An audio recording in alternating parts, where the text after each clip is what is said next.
we're just cooking pumpkin. 2.5 pounds of pumpkin. We have 2 cloves of garlic. We have a small hot pepper chopped. We have half a onion chopped, half a teaspoon of salt. We have 2 tablespoons of hot oil.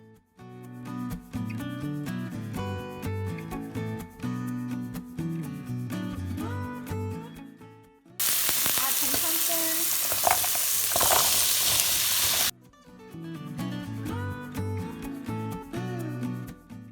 So we're going to cover it and let it cook.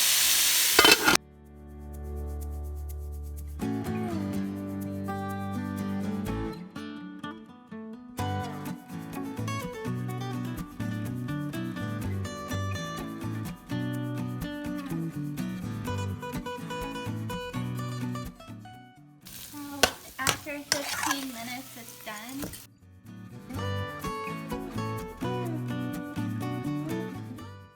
Bust up shot roti.